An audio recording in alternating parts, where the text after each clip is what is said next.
Okay, so there's the trash chutes. So not only one would you have basically these huge housing structures or whatever. So I don't know if you've been to one of them, but they usually have big community mail areas. And I don't know if you know how many mail trucks drive around your city every day, but it's probably in the hundreds, hundreds and hundreds. But for a community like this in a big super city, you could probably have like two, because if everyone's in these huge buildings, it's really just a matter of taking it to like 10 different places. Well, yeah, it's a lot of shuffling mail out, but it's not a lot of driving. You probably need more than two people just for the mechanics of the taking the mail and putting it into different slots. But or you could have an automatic system, that too. But if you take out all that CO2 emissions from delivering mail, and all those garbage trucks that drive around, recycling trucks that drive around, picking up all the garbage and recycling, because you have the chutes and you have the condensed mail rooms, all that CO2 produced from those cars and trucks out there would just be completely eliminated. Not only that, but it'd probably be a lot, the drive time, it would cut down on that, so that'd be more efficient. So now, I know I mentioned fertilizer, so I'd like to next get into another component of these cities that I'd really like to make. It's a very strong suggestion for me that I think that we should do, and that is that I think that these cities should be 100% self-sustaining. And primarily what I'd like to talk about is food. Now I know food production is one, obviously world hunger is a pretty big problem, but not a lot of people really pay attention to, for one, where their food comes from, or the process of how it's made, or anything like that. But I don't really have time to go into a lot of that stuff, so you're really probably going to have to check out a documentary on food. One good one is Food Incorporated or Food Inc. Another one is Vanishing of the Honeybees, or anything to do with honeybees, honestly.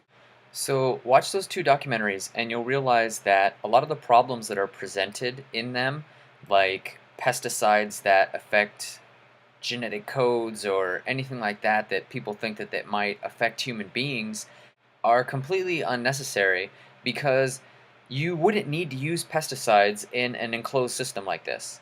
And the other thing about transportation of food and how people use chemicals to make them ripen, or pick them before they're ripe or anything like that, would not be a problem either, because what you can do is you can have two offset sets of like seasonal types of food.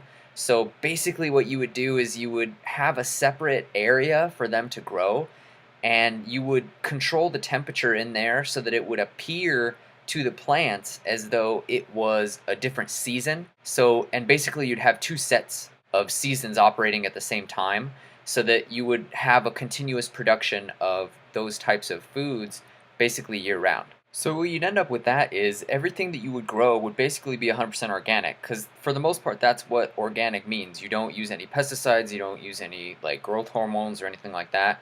And I'd like to put this out there. I'm not a vegetarian. I'm not a vegan or anything like that. Not that I have anything against them, but I really do agree with a lot of things that they stand for. Animal rights and not using hormones and that type of thing to grow or enhance our foods or anything like that. And I'm also a supporter of the No Meat Monday movement. Don't get me wrong, I love the way meat tastes. I absolutely love it. I'm definitely a carnivore, but I think it would be good for our society. And if you watch those two documentaries I was talking about, you'll realize what I'm talking about right now is that if we can reduce the amount of meat that we consume, then it'll be a lot easier to produce the our meat needs, and subsequently it would lower a lot of our emissions. And not only, well, obviously it would lower our emissions because they're all located within the central super city, but we could just use more soy-based foods, like even try to come up with like soy milk hybrids that are like half regular milk and half soy milk or something like that, just to make people happy, or use fillers in like burgers or something like that, that are plant-based or something like that, to where it's just half meat and like half plant or something, just to reduce the amount of total meat that we're eating, which would honestly lower people's cholesterols. It would lower our fat intake. It would only really be good. And if we do it in a way to where we mix it, then hopefully we can get the best of both worlds. We can get the taste, and we can get the nutrition, and we can get the health and everything that we would like to get out of that. So Then I'm sure a couple of you are wondering, like, well, okay, so plants are going to be on the top, so how are we going to get any sunlight down to us? Well, that's a very thoughtful question. One of the reasons or ways I'd like to go about this is either one, just having them layered or something like that to allow light to pass through, but also using a system of fiber optics because I don't know if you guys know this about fiber optics, but they're used to transmit light in the form of signals instead of electricity because it produces less heat, it's faster, yada yada. But what you can have is a light collecting dish in certain areas around, the dome, the top of it, just to they're light collectors, so obviously they collect light, and they bring it down, to the different levels around the city, disperse it everywhere, and then at the end just have a light disperser, which is something like a basically like a disco ball where the light shines on it, it just reflects it everywhere. And since you're taking all this light from a more direct kind of light from other areas and spreading it out, for one, it lowers the intensity of the light. So, like I said, less skin problems with people and whatnot, less eye cancer problems, whatever. And you just have a constant lower, not low level of light, hopefully throughout the entire city. Hopefully that works out. We can figure out how to do that. Another thing that you can use to make the cities themselves more efficient is, and I'm pretty sure super energy efficient homes already integrate a couple of these things, but a lot of them I think are still in the prototype phase.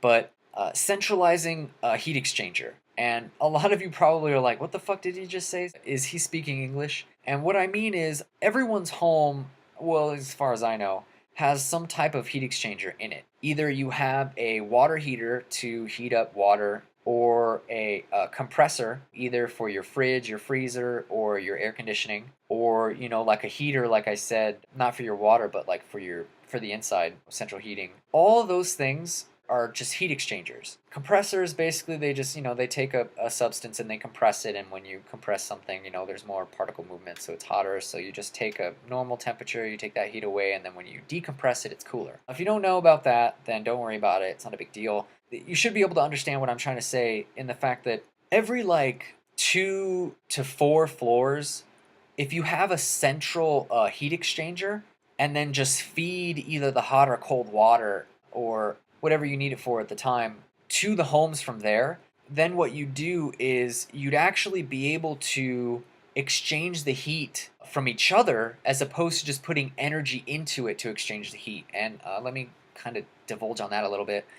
When you have a compressor in your fridge, you take electricity, and what it does is it uses electricity and it basically creates heat. It doesn't really create heat, but it takes the heat out of the air that it's going to put in your fridge, and it takes it out and it puts it in your house. So if you're running the AC unit, which is trying to take the heat out of the house, they're working against each other. And what I want to try to do is basically take the compressor from your fridge and your freezer and your AC unit and use that to take all that heat that you don't want in your actual air of your house and put it into the heat where you do want it, into like your water heater. And it could either heat the water in itself entirely if you can find out a system for it, or it can just preheat the incoming feed water. So like I said before, what in effect that would do is, instead of, let's assume that they all require the same amount of energy input to do the jobs that it is that they do. That's not necessarily true. Obviously, AC units probably take a lot more power,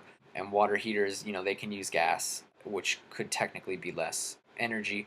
But if you have these four systems that all take energy into them, and you can make it to where you only really put energy into one of them, and you end up exchanging all the heat and the energy in between them.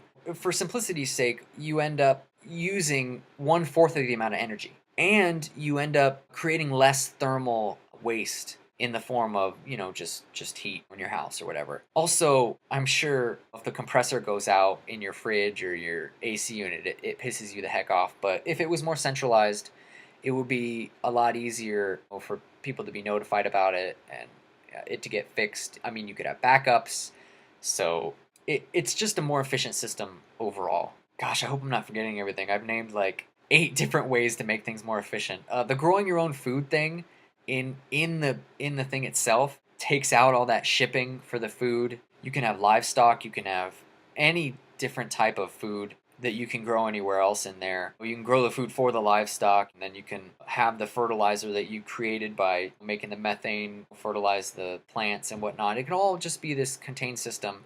But obviously, you'd want to exchange air every once in a while. You don't want to get stale in there. So one of the ways you can do that is, for one, you can have one of those ionic air filters. So basically, you'd have these two plates energized, and it would basically energize any particulates, and they would get stuck to the plates. And then that could just be like the first pass, and then a second pass filtration could be like water. And you know how after rain it smells really good? That's because, for one, you're adding water vapor into the air, and human beings kind of like humidity, but not like 100%, 90% humidity, obviously. But a little bit of humidity is good. And also, it really does clean the air of particulates, dust and, anything else that happens to be in the air at the time. And how you would do that is basically, you have your vent, and then you have like a water spray so that it fills up the whole thing, and the air would go through, and then you could have it at different angles, in different stages, so that you end up cleaning all the air. And if you wanted, I guess you can have a mechanical filter also. That's just like one of those mesh things. But I think that would be pretty inefficient. I'm pretty sure we can figure out a way to just use the ionic and the water filtration to make it run smoother, more efficiently and cleaner. And you don't have to replace the filters. I mean, if it's ionic, you can just spray it down, and you can just empty out the catches for the water one. So that's more efficient. But yeah, so you're not wasting all that gas with the transportation of food.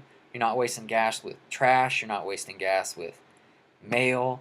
You're not wasting any gas at all on anything else, because it's 100% public transportation, hopefully powered by solar, geothermal, wind, hydroelectric in my other energy chapter. So these super cities not only, like I said, protect you from the elements, the sun, the wind, hurricanes, tornadoes, hail, floods, rain. And also, I would like to have a rain system where it would rain on a schedule, just because rain's cool and it washes buildings and stuff like that. Just piles of efficiency. Oh, and protection from the elements, bugs, everything like that. Yeah, that was the videos for chapter 8. So I hope you enjoyed it. Probably post some more if I have some more ideas later. So yeah, have a good one.